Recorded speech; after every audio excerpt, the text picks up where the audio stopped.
Shalom saudara-saudara yang dikasihi oleh Tuhan. Saya percaya saudara-saudara di balik layar kaca ini, saudara yang sedang menonton, yang sedang menyaksikan tayangan ini, saudara dalam keadaan diberkati Tuhan, dalam keadaan dipelihara oleh Tuhan. Apapun keadaanmu hari-hari ini, percaya kita harus yakin bahwa Tuhan senantiasa tidak pernah meninggalkan hidup kita. Mari saudara-saudara, sebelum kita dengarkan kebenaran firman Tuhan, biarkan Tuhan berbicara secara pribadi dalam hati kita, dalam kehidupan kita, untuk memotivasi hidup kita, untuk menguatkan hidup kita di tengah-tengah realitas yang kita hadapi hari-hari ini. Kita tundukkan kepala saudara, kita berdoa. Bapa di sorga, kami mengucap syukur untuk pagi hari ini Tuhan. Engkau tahu apa yang kami alami hari-hari ini Bapa.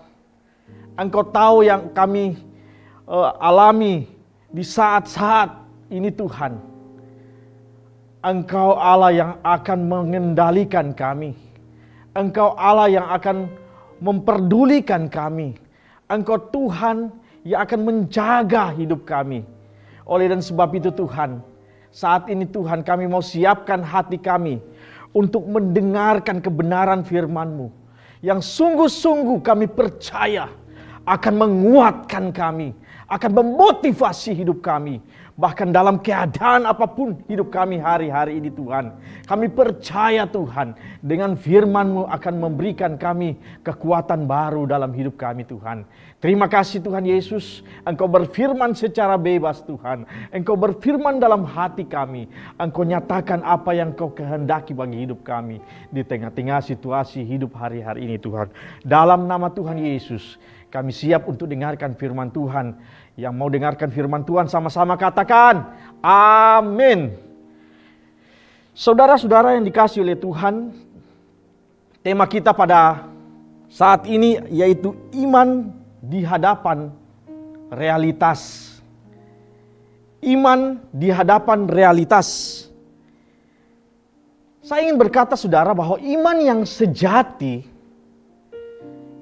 sejati adalah bukan tentang perasaan. Iman yang sejati bukan tentang keadaan, tetapi ditentukan oleh iman yang benar.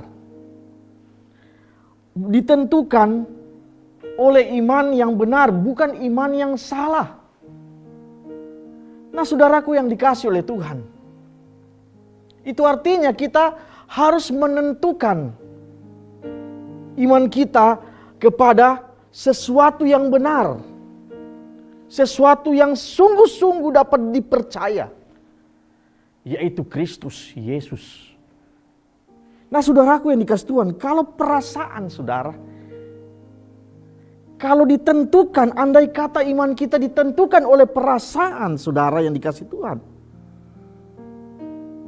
pada waktu kita masih banyak uang, pada waktu kita masih penuh dengan kelimpahan, pada waktu hidup kita aman-aman saja, keadaan kita baik-baik saja, kita akan mengatakan haleluya, Tuhan itu baik, Tuhan itu luar biasa. Tetapi bagaimana pada saat keadaan kita tidak baik? Masihkah kita berkata haleluya, puji Tuhan?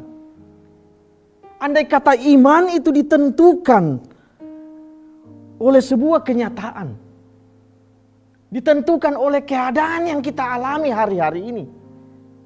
Seperti apa keadaan kita hari-hari ini saudara? Maka ketika kita mengalami masa-masa sulit, kita mungkin tidak akan berkata Tuhan itu baik.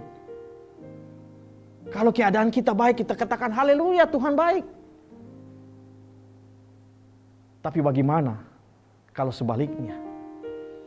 Nah saudaraku yang dikasihi Tuhan, mungkin kenyataan hari ini saudara, kita mengalami sakit. Mungkin kenyataan kita hari ini mengalami satu penyakit yang menakutkan bagi hidup kita, yang mengkhawatirkan hati kita.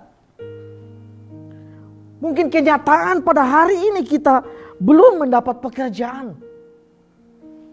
Mungkin keadaan hari ini, kenyataan hari ini rumah tangga kita masih dalam keadaan goyang. Tidak menentu, kacau.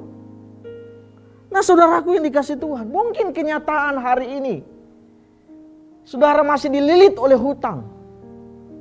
Mungkin saat hari ini saudara masih mengalami yang namanya goncangan-goncangan hidup.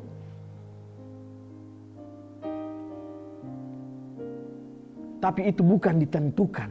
Iman kita tidak ditentukan dari keadaan yang kita alami hari-hari ini. Katakan amin. Nah saudaraku yang dikasih oleh Tuhan. Akibat ketika kita ditentukan oleh keadaan. Akibat kalau iman kita ditentukan oleh situasi yang kita alami hari-hari ini. Maka tentu kita akan mengalami kekecewaan. Maka tentu kita akan mengalami putus asa. Kita akan merasa benci kepada orang lain. Bahkan kita benci kepada Tuhan. Kita mungkin akan sakit hati. Kalau kondisi hati kita hari-hari ini seperti itu saudara. Itu menandakan bahwa iman kita hari ini adalah iman dalam keadaan rapuh. Dalam keadaan yang tidak baik. Dalam keadaan lemah. Oleh sebab itu kita perlu meningkatkan iman kita. Kita perlu level up untuk iman kita. Kita perlu meningkatkan bagaimana kualitas iman kita. Kekuatan iman kita di hadapan Tuhan. Di tengah-tengah pandemi seperti ini. Di tengah-tengah masalah hari-hari ini. Di tengah segala kemelut yang kita hadapi hari ini. Di tengah-tengah goncangan hidup yang kita alami hari-hari ini. Saudara-saudaraku yang dikasih Tuhan. Lalu bagaimana kalau iman kita dalam kondisi rapuh, dalam kondisi lemah, kita harus meningkatkannya. Saudara, ini realitas bahwa tekanan dalam hidup tidak akan terelakkan. Siapapun yang pernah hidup, yang sedang hidup, yang akan hidup, tidak akan jauh dari masalah. Akan pernah mengalami masalah selama dia hidup. Karena hanya orang mati yang tidak pernah punya masalah, yang tidak akan punya masalah. Selagi kita masih hidup di dalam dunia ini, artinya kita akan melewati berbagai-bagai masalah. Yang menjadi persoalan apakah ketika kita mengalami masalah, kita akan tetap kuat. Ataukah kita sebaliknya akan lemah, akan rapuh, akan jatuh, akan tergeletak. Nah saudaraku yang dikasih oleh Tuhan. Tekanan, persoalan, itu tidak akan terelakkan. Tidak dapat kita hindari dalam kehidupan kita. Tetapi hidup di dalam tekanan, hidup dalam masalah, itu adalah pilihan. Masalah boleh ada dalam kehidupan kita. Persoalan boleh kita alami dalam kehidupan kita. Tetapi saudara-saudara yang dikasih Tuhan, kita mau hidup di dalam tekanan itu, kita mau hidup di dalam masalah itu, tergantung pilihan kita. Apakah kita mau hidup dan pasrah dengan keadaan? Ataukah kita harus berusaha untuk keluar dari persoalan itu? Ini tergantung dari pilihan kita. Saudara-saudaraku yang dikasih Tuhan, kenyataan atau persoalan tidak akan pernah mempengaruhi hidup kita. Tidak akan pernah menghancurkan iman hidup kita. Persoalan yang kita hadapi, masalah yang kita hadapi, kalau kita percaya kepada Kristus Yesus sebagai Tuhan, kalau kita percaya ada Tuhan dalam kehidupan kita, maka masalah, persoalan itu tidak akan menghancurkan kehidupan kita. Justru keadaan, justru realitas yang kita hadapi hari-hari ini, kenyataan mungkin menyakitkan hari-hari ini. Tetapi itu justru akan membuat iman kita semakin bertumbuh. Katakan amin. Masalah boleh ada dalam kehidupan kita. Persoalan boleh sulit, boleh sangat sakit, boleh sangat besar dalam hidup kita. Tetapi bukan akan menghancurkan iman kita, tetapi justru akan membuat iman kita semakin kuat di dalam Tuhan. Saudara, pada saat ini saya ingin belajar, mengajak saudara-saudara untuk belajar tentang satu tokoh iman yang luar biasa, yang sangat saya kagumi dalam hidup saya. Pertama, Yesus. Dan ada satu tokoh yang luar biasa lagi yang kita akan pelajari hari ini, yaitu tentang Abraham. Kita bisa lihat dalam Kejadian pasal yang ke-17. Kita juga bisa lihat dalam Kejadian pasal yang ke-18. Kita juga bisa lihat dalam Kejadian pasal yang ke-21, ayat yang pertama sehingga ayat yang ke-8. Ada 3 pasal yang mengajarkan tentang iman kita. Sebuah iman yang dipertaruhkan di tengah-tengah kenyataan, di tengah-tengah keadaan, di tengah-tengah realitas yang ada dalam hidup kita. Yaitu tentang iman Abraham yang dipertaruhkan ketika dia mengalami satu keadaan, ketika dia mengalami satu kenyataan, ketika dia mengalami satu situasi yang menantang hidup imannya. Saudara yang dikasih Tuhan, tapi saya tidak ingin mengajak saudara untuk membaca 3 pasal ini, saudara. Kalau saya ingin membacanya, saudara, kita tidak akan selesai dalam 1 jam atau 2 jam atau 3 jam. Tapi saya ingin menceritakan sinopsisnya, saudara. Pada pasal yang ke-17, dari Kejadian ini, saudara yang dikasih Tuhan, dari kitab Kejadian, itu berbicara tentang bagaimana janji Allah kepada Abraham diteguhkan oleh Tuhan. Pada pasal yang ke-16, Tuhan berjanji bahwa Abraham akan memiliki keturunan seperti pasir di laut, seperti bintang di langit, yang tidak bisa dihitung jumlahnya. Itu janji Tuhan. Dan ketika pasal yang ke-16, saudara yang dikasih Tuhan, di situ Abraham diberikan janjinya, tetapi di situ Abraham ragu akan janjinya. Ketika Tuhan datang dalam kehidupannya, ketika dia umur 75 tahun, Tuhan berjanji bahwa istrimu akan melahirkan seorang anak. Dan dari keturunanmu itu akan lahir bangsa-bangsa yang besar. Jumlahnya yang sangat banyak. Tetapi ketika dia melihat kenyataan, dia sudah tua, istrinya sudah tua, dan Alkitab mengatakan sudah mati pucuk. Sudah tidak mungkin, saudara. Sudah tidak mungkin. Itu sudah mustahil bagi hidup Abraham, bagi pikiran Abraham. Nah, saudaraku yang dikasih oleh Tuhan, sehingga ketika istrinya Sarai datang kepada Abraham, dia berkata bahwa, Abraham, kita sudah terlalu tua untuk menerima janji Tuhan itu. Itu sangat mustahil, itu tidak mungkin terjadi, saya sudah mati pucuk.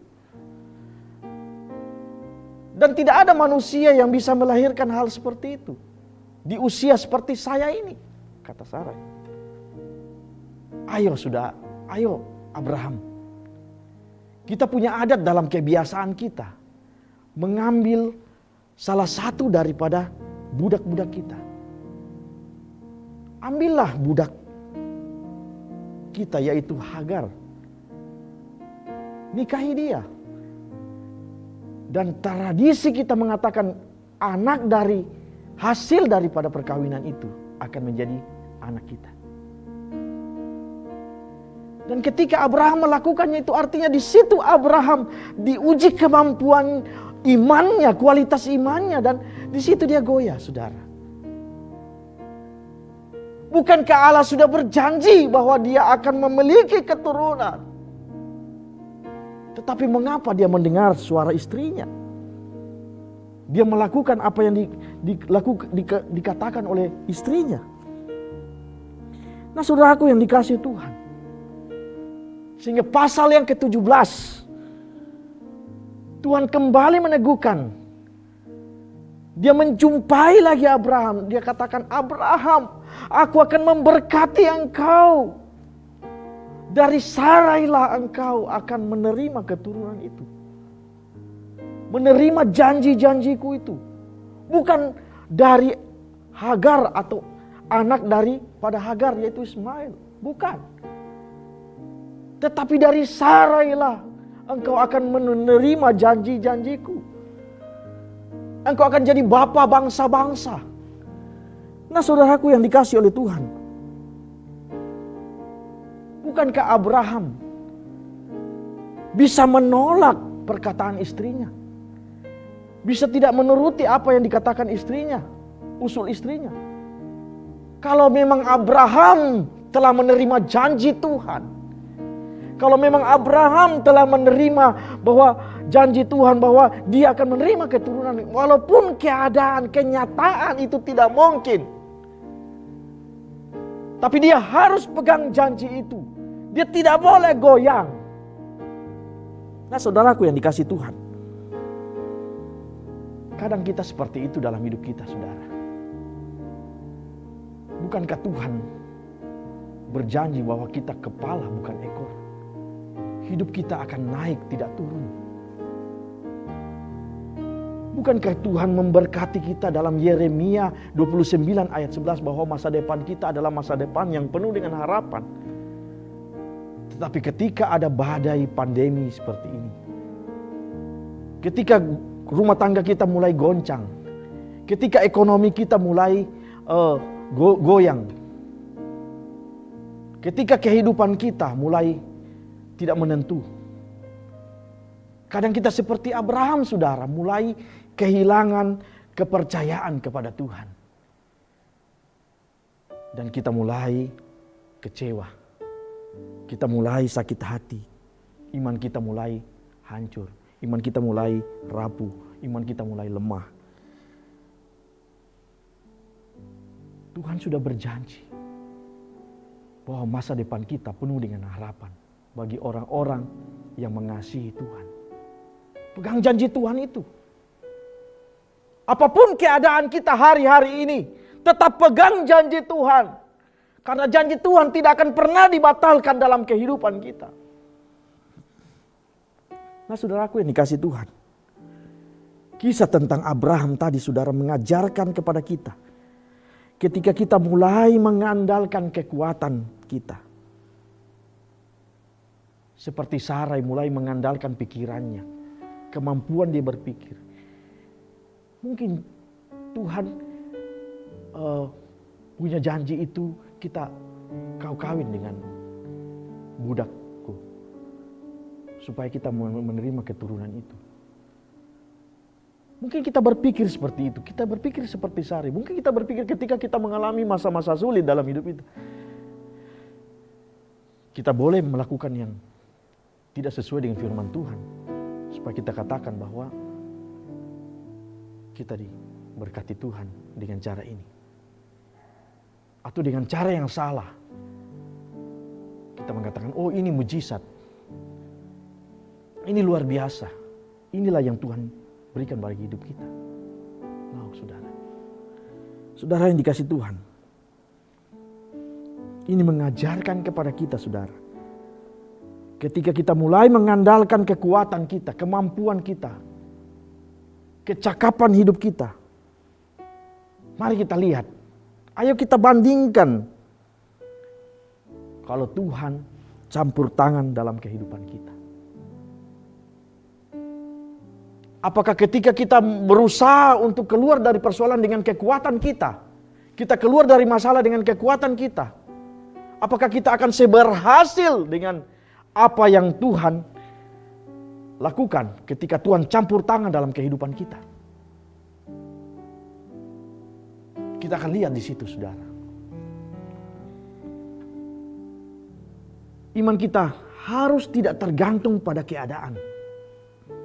Karena Tuhan kita adalah Tuhan yang tidak dibatasi oleh ruang dan waktu. Tuhan tidak dibatasi oleh keadaan-keadaan yang kita alami dalam hidup ini. Tuhan itu adalah Tuhan yang Maha Kuasa, Allah yang Maha Kuasa. Oleh dan sebab itu mari kita tetap percaya kepada Tuhan. Dia tidak dibatasi oleh sesuatu yang tidak mungkin. Karena dia bisa melakukan hal-hal yang mustahil sekalipun. Yang tidak bisa diterima oleh akal pikiran kita. Keadaan saudara boleh tidak sesuai dengan apa yang kita harapkan saudara. Tetapi janji Tuhan akan tetap digenapi dalam kehidupan kita. Amin. Janji Tuhan akan tetap digenapi dalam kehidupan kita. Meskipun keadaan ini tidak seperti yang kita inginkan dalam hidup ini. Janji Tuhan pasti akan digenapi. Tidak akan pernah batal saudara. Untuk itu Tuhan selalu mau intervensi kehidupan kita. Dia mau campur tangan dalam kehidupan kita. Dalam keadaan hidup kita. Ketika dia melihat kita sudah tidak mampu lagi dalam hidup ini. Maka Tuhan akan turun tangan. Tuhan akan memberkati kita. Tuhan akan memulihkan hidup kita. Perjanjian Allah bukan hanya tetap berlangsung dalam hidup kita. Tetapi perjanjian Allah itu akan terjadi. Dan akan makin membuat hidup kita makin indah. Dengan anugerahnya.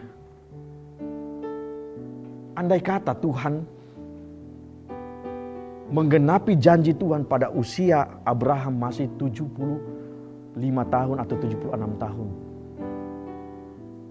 Mungkin tidak seperti ini ceritanya. Tidak sehebat ini ceritanya. Justru ketika hal-hal yang sudah tidak mungkin itu terjadi, disitulah Tuhan menampakkan kuasanya. Tuhan menyatakan kuasanya yang luar biasa. Kadang kita seperti itu saudara. Di saat-saat keadaan kita sepertinya mulai sudah putus asa. Keadaan kita mengatakan bahwa sudah tidak mungkin. Justru disitulah kuasa Tuhan bisa begitu nyata. Dalam Kejadian 17 ayat 16 di sana berkata, Allah berjanji bahwa keturunannya akan menjadi raja-raja. Keturunan dari Sarah itu akan melahirkan banyak-banyak raja-raja di bumi. Wow. Mungkin kalau saya jadi Abraham, saya bilang, ya cukuplah. Saya punya anak saja, itu sudah cukup. Tapi Allah mengatakan kepada Abraham bahwa keturunan Sarah akan bangkit raja-raja di muka bumi. Ini yang berbicara tentang sebuah anugerah. Sesuatu yang sebenarnya kita tidak bisa miliki. Sebenarnya kita tidak pantas untuk miliki. Tidak mungkin untuk kita miliki. Tetapi itulah yang Tuhan berikan bagi hidup kita. Janji seperti ini yang dinikmati oleh orang-orang yang berharap kepada Tuhan. Yang berseru-seru kepada Tuhan. Nah saudaraku yang dikasih oleh Tuhan. Dia mempunyai anak yang namanya Yusuf. Yusuf menjadi raja bagi 11 saudara-saudaranya. Ketika dia berhasil di Mesir, dia menjadi tuan bagi saudara-saudaranya. Disitulah janji Tuhan digenapi. Tetapi Tuhan tidak melihat dari seperti apa keberhasilanmu. Yusuf mungkin adalah orang yang dikasihi oleh Yakub. Karena dia lahir dari seorang istri yang dia kasih, yaitu Rahel. Tapi bukan karena itu. Bukan karena itu dia dijadikan sebagai pemimpin, sebagai raja, sebagai orang yang paling luar biasa di antara 11 saudaranya. Yusuf adalah orang yang pintar, cerdas, luar biasa. Tapi bukan karena itu. Kita bisa melihat itu semua karena anugerah Tuhan. Itu semua karena kasih karunia Tuhan. Terbukti ketika Yakub memberkati anak-anaknya, saudara. Ketika dia memberkati anak-anaknya satu persatu, pada saat dia memberkati Yehuda anaknya,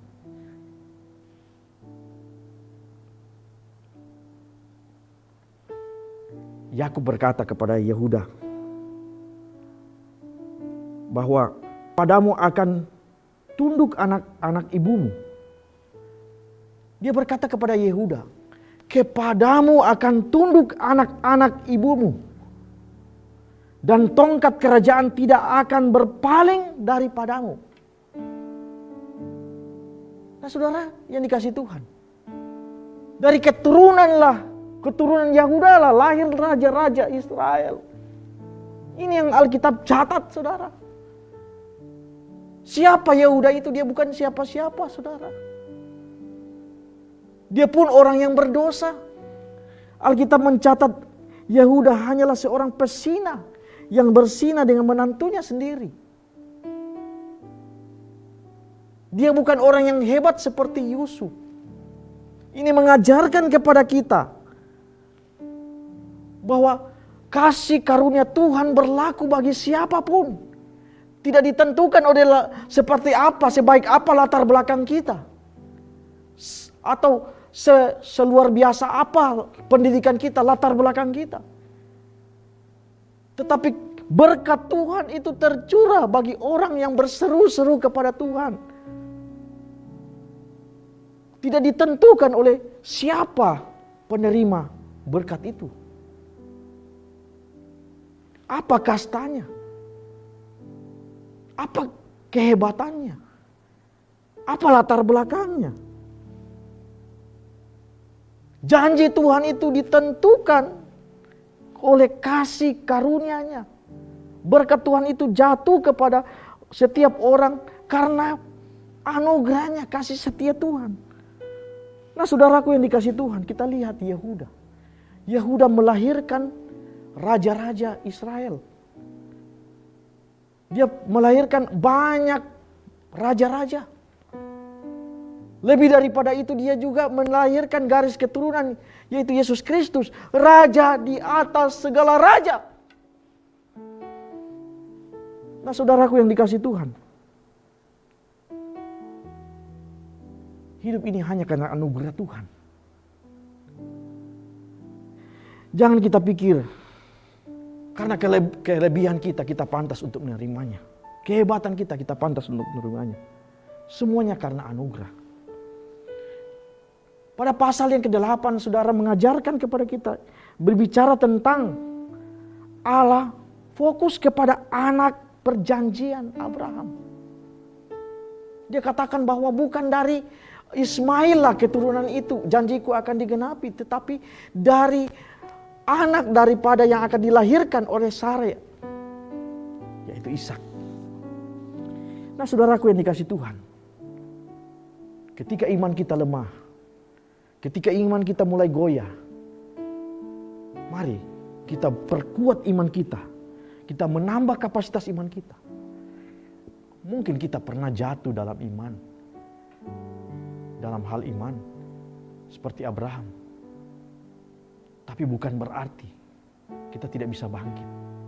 Abraham pernah tidak mempercayai Tuhan dengan mengambil Sarai, mengambil Hagar sebagai istrinya,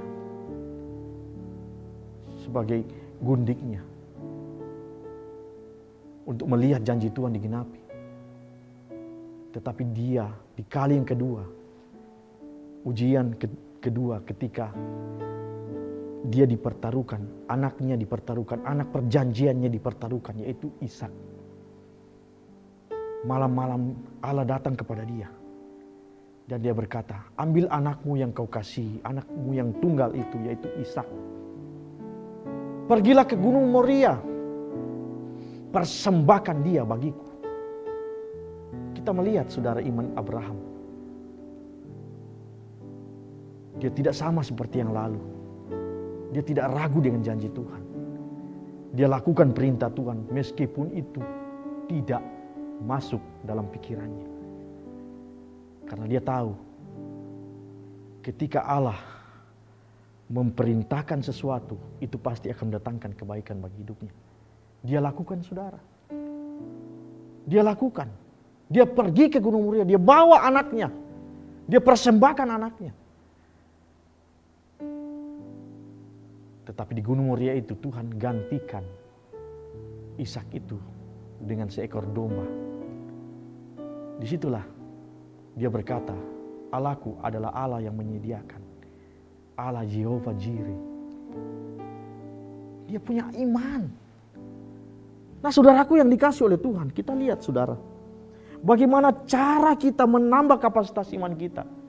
Yang pertama saudara, dalam Yohanes 14 ayat yang ke-12. Yohanes 14 ayat yang ke-12, Yesus berkata, Aku berkata kepadamu, sesungguhnya barang siapa percaya kepadaku, ia akan melakukan juga perkara-perkara yang aku lakukan, bahkan pekerjaan-pekerjaan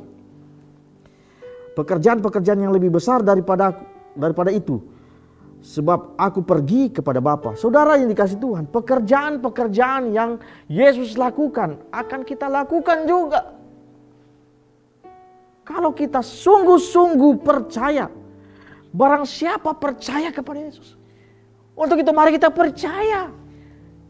Mari kita percaya ketika iman kita mulai lemah. Mari kita tetap percaya kepada Tuhan. Karena kita bisa melakukan sesuatu yang tidak mungkin menjadi mungkin. Apa yang dilakukan Yesus, sesuatu yang tidak mungkin menjadi mungkin. Dia bisa menyembuhkan orang sakit. Dia bisa membangkitkan orang mati. Dan banyak mujizat-mujizat terjadi. Kita juga bisa melakukan bahkan sesuatu pekerjaan-pekerjaan yang lebih besar dari itu kita bisa lakukan. Alkitab mencatat, Yesus berkata seperti itu. Kalau kita percaya. Oleh sebab itu saudara, ketika imanmu lemah, mari bangkitkan hidupmu. Percayalah kepada Yesus. Yang kedua saudara, untuk kita supaya kita tetap kuat, kita tambah kapasitas iman kita. Dalam Roma 10 ayat 17. Jadi iman timbul dari pendengaran dan pendengaran akan firman Tuhan. Nah saudaraku yang dikasih Tuhan, lakukan firman Tuhan. Lakukan firman Tuhan. Iman tidak bisa tumbuh hanya dengan berdoa saja saudara. Hanya dengan memohon, hanya dengan berpuasa.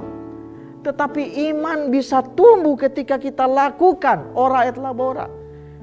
Kita berdoa dan kita lakukan itu. Kita bertindak. Dan kita melihat mujizat Tuhan terjadi dalam hidup kita. Nah saudaraku yang dikasih Tuhan, yang ketiga adalah kita terfokus kepada Tuhan. Hidup kita tertuju kepada Tuhan. Roma 14 ayat 19 sampai 21 di situ menerangkan bahwa Abraham adalah orang yang sangat beriman. Dia tidak terpengaruh dengan lingkungannya. Ia percaya akan janji Tuhan walaupun diuji pada waktu dan keadaan. Artinya dia tidak terpengaruh dengan keadaan, dengan waktu. Dia harus menunggu begitu lama untuk mempunyai anak.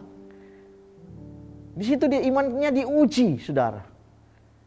Oleh sebab itu ketika dia lemah, dia pernah jatuh. Tuhan datang dalam pasal yang ke-17. Dia datang meneguhkan imannya. Kalau kita mulai jatuh iman kita, kalau kita mulai goyah, Tuhan akan teguhkan iman kita dengan Roh Kudus. Katakan amin. Minta Tuhan teguhkan imanku. Tuhan kuatkan imanku. Aku mulai lemah. Aku mulai ragu-ragu dengan kehidupan ini. Tuhan kuatkan aku. Nah saudaraku yang dikasih Tuhan. Kita bisa lihat saudara yang dikasih Tuhan. Kalau kita mau, jangan kita terpengaruh dengan keadaan. Yang keempat, yang terakhir saudara.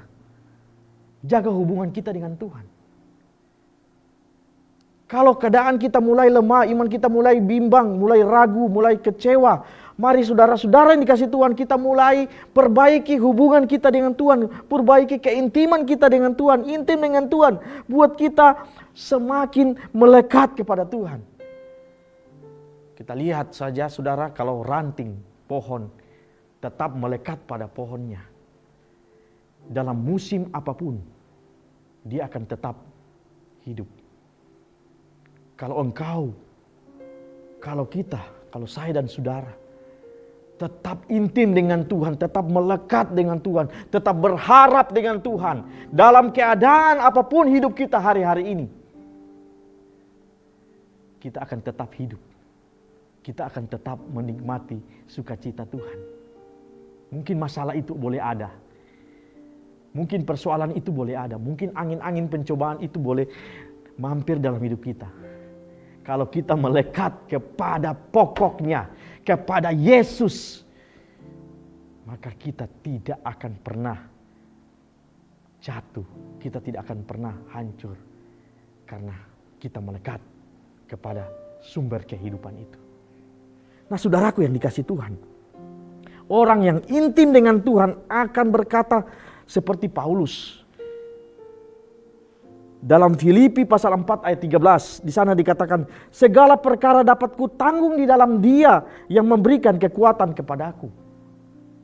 Waktu itu saudara, kita lihat Paulus mengalami goncangan-goncangan iman dalam hidupnya. Ketika dia mengalami kegoncangan itu, saudara, dia mampu berkata kepada jemaat Tuhan di Filipi, dia katakan, segala perkara dapat kutanggung di dalam Dia yang memberikan kekuatan kepadaku. Bahkan Tuhan berkata dalam hidupnya, cukupkanlah kasih karuniaku kepadamu. Cukuplah kasih karuniaku kepadamu. Aku sudah memberikan engkau keselamatan, itu sudah cukup. Engkau selamat saja, engkau tidak binasa saja, itu sudah cukup. Tuhan katakan seperti itu sebagai kekuatan iman bagi Paulus. Meskipun dia menderita, meskipun dia mengalami kekurangan, meskipun dia mengalami goncangan, meskipun dia mengalami teror, meskipun dia mengalami aniaya, dia berkata, asal aku sudah diselamatkan oleh Yesus, itu sudah cukup bagiku. Makanya dia berkata, segala perkara dapat kutanggung di dalam Dia yang memberikan kekuatan kepadaku. Bila hari ini saudara alami kebingungan, bila hari ini saudara mengalami kekhawatiran, bila hari ini hati saudara merasa tidak tenang, saudara dengarkan, Raja Daud pernah menasihatkan kita. Mendekatlah kepada Tuhan. Jangan mundur daripadanya. Jangan berhenti mencari Tuhan. Jangan menyalahkan situasi. Jangan menyalahkan keadaan yang ada. Jangan menyalahkan orang lain. Jangan menjauhkan diri dari ibadah-ibadah. Jangan terus hidup di dalam kekecewaan. Tetapi mari terus berdoa. Naikkan terus puji-pujian kepada Tuhan. Bahkan dalam Mazmurnya, Daud berkata dalam Mazmur 22 ayat 4. Tuhan bersemayam di atas puji-pujian umatnya. Artinya saudara yang dikasih Tuhan, kalau Tuhan hadir dalam hidup kita, kalau Tuhan hadir dalam penyembahan kita, kalau Tuhan hadir dalam kehidupan kita, maka Roh Kudus akan memberikan kita damai sejahtera dan ketenangan yang sejati dalam situasi apapun hidup kita. Mungkin kita dalam keadaan kacau. Mungkin kita dalam keadaan hidup kita dalam keadaan tidak menentu. Tetapi Roh Kudus akan membangkitkan, akan membakar hidup kita. Roh kita supaya kita tetap kuat, kita tetap menyala-nyala, kita tetap semangat. Nah, saudaraku yang dikasih Tuhan, mari tundukkan kepala kita, saudara.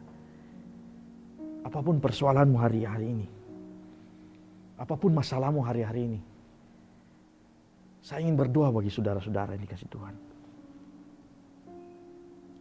Kalau saudara mau mengangkat tangan saudara, taruh tangan kirimu di dada. Kalau saudara mau izinkan saya berdoa, lakukan apa yang saya katakan. Angkat tanganmu, tanda engkau menyerah kepada Tuhan. Angkat tanganmu, tanda engkau menyerahkan kehidupanmu kepada Tuhan. Engkau pasrahkan apapun keadaanmu dalam Tuhan. Aku akan berdoa bagimu. Apapun keadaanmu hari ini. Sesulit apapun yang kau alami hari-hari ini. Tuhan tidak pernah meninggalkan engkau. Haleluya Yesus. Haleluya Tuhan. Aku berdoa Tuhan Yesus. Buat setiap pribadi yang saat ini menyaksikan tayangan ini. Yang saat ini mengangkat tangannya tanda dia menyerah kepada Tuhan. Aku berdoa, aku minta Tuhan Engkau jamah hidup mereka saat ini. Kuasai hidup mereka dengan kasih setiamu. Untuk setiap pribadi yang mengalami kelemahan iman hari-hari ini. Mengalami masalah iman hari-hari ini. Ketika mereka mulai putus asa dalam hidup mereka saat ini. Mereka angkat tangan mereka menyerah kepada Tuhan. Menyerahkan segala persoalan kepada Tuhan. Kau mau jamah hidup mereka Tuhan Yesus. Dengan kuasa kasih-Mu. Oh haleluya. Lingkupilah setiap pribadi dengan kuasa kasih-Mu. Apapun pergumulan yang mereka alami hari-hari ini. Mereka boleh mengalami ketenangan. Mereka boleh mengalami kekuatan iman dalam hidup ini. Angkat setiap beban-beban yang mereka alami. Beban-beban yang berat dalam hidup mereka Tuhan. Oh haleluya Yesus. Terima kasih Tuhan Yesus. Buat hidup mereka bertumbuh. Iman mereka bertumbuh dalam pengharapan-Mu. Pengharapan kepadamu Tuhan Yesus. Apapun persoalan yang kau hadapi hari-hari ini. Ayo tetap percaya kepada Tuhan. Bapa di surga. Engkau berkati setiap yang sakit. Engkau berikan mereka kekuatan Tuhan. Engkau berikan mereka kesempatan untuk bisa melewati setiap masalah yang mereka hadapi. Bahkan setiap mereka yang mengalami masa-masa kekeringan dalam hidup mereka, masa-masa kelaparan dalam hidup mereka, masa-masa kesulitan dalam hidup mereka. Atau rumah tangga mereka hari-hari ini mengalami masa-masa sulit. Dalam nama Yesus, Engkau mengasihi mereka Tuhan. Engkau berkati setiap mereka Tuhan Yesus. Terima kasih Tuhan Yesus, terima kasih di dalam nama Tuhan Yesus. Kami percaya, kami yakin, kami adalah umat yang dipelihara oleh Tuhan, yang diberkati Tuhan. Terima kasih Tuhan Yesus, kami percaya firman-Mu akan sungguh-sungguh memberikan kami kekuatan dalam kehidupan ini. Kami tidak akan pernah menyerah Tuhan Yesus. Kami tidak akan pernah menyerah dalam kehidupan ini Tuhan. Karena kami tahu kami punya Allah yang hidup. Kami tidak punya Allah yang mati, kami punya Allah yang hidup, yang sanggup menolong kami. Terima kasih Tuhan Yesus, Engkau berkati firman ini. Haleluya. Amin. Puji Tuhan. Terima kasih saudara-saudara, Tuhan berkati.